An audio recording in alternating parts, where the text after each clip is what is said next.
Isang chartered Learjet na papunta umano sa The Hague ang lumapag na raw sa Villamor Air Base kung saan dinala ang dating Pangulong Duterte mula sa NAIA. Nasa Villamor Air Base si Joash Malimban live para sa kanyang agenda report. Joash. Pinky, kasalukuyan pa rin nakadetain si former President Duterte dito sa Villamor Air Base sa Pasay City. Hinihintay pa rin natin yung opisyal na pahayag ng mga otoridad kung ano yung mga kanilang mga sunod na magiging hakbang matapos itong pag-aresto sa dating Pangulo.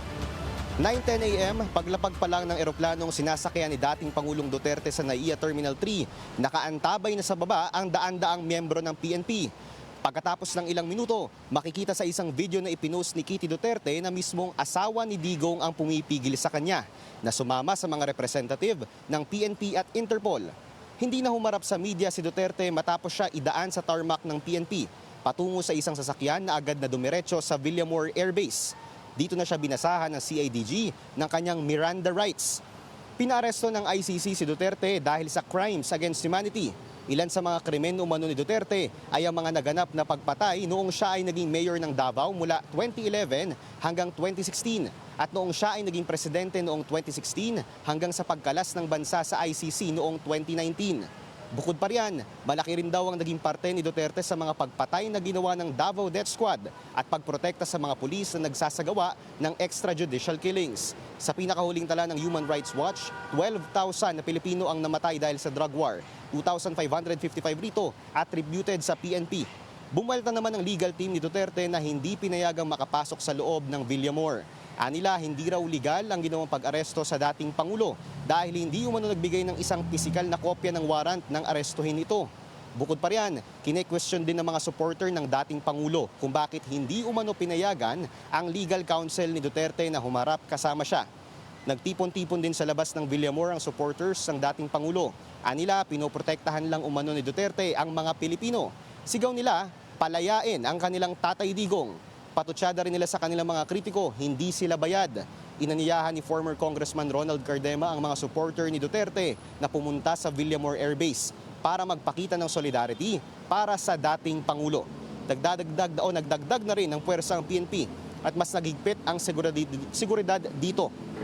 Pinky, may mga spekulasyon na baka idiretso na raw si Duterte sa Hague, Netherlands anytime soon upang hindi makakuha ng isang SC or Supreme Court injunction. Pero nauna na rin sinabi naman ng pamunuan ng Air Force na ginagamit naman talaga mga facilities nila upang mag-facilitate ng arrival at departure ng mga high-profile personalities. Pinky.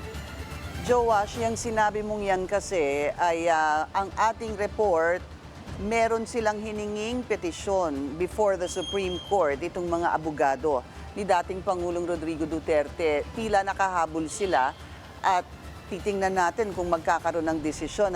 So, lahat kayo dyan mula sa NAIA ay patuloy na nakaantabay dyan sa Villamor Air Base at yung iba naman ay naroon nga sa Camp Crame para malaman natin kung ano ang magiging movement o susunod na mga hakbang. Dumating na raw ang eroplanong magdadala kay dating Pangulong Duterte sa The Hague, sa Villamor Air Base. Balikan natin si Joash Malimban live mula po dyan sa Pasay City. Joash, anong latest?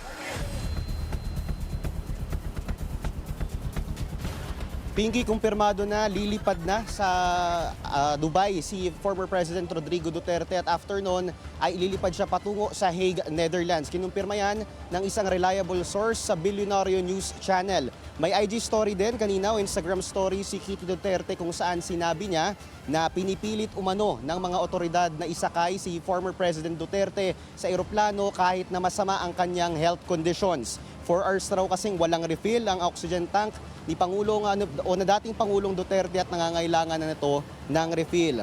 Nagpasa naman ng petisyon si Senator Bato de la Rosa kanina sa Supreme Court para humingi ng isang injunction o pansamantalang pagpapatigil ng effect nitong ICC warrant against a former President Duterte. Si Bongo naman, sinabi niya na sa isang pahayag na bahala na raw ang legal team ni former President Duterte sa magiging legal remedies ito o kung magpa-file pa rin sila ng mga petisyon o kung anumang kaso sa Supreme Court. Pinky.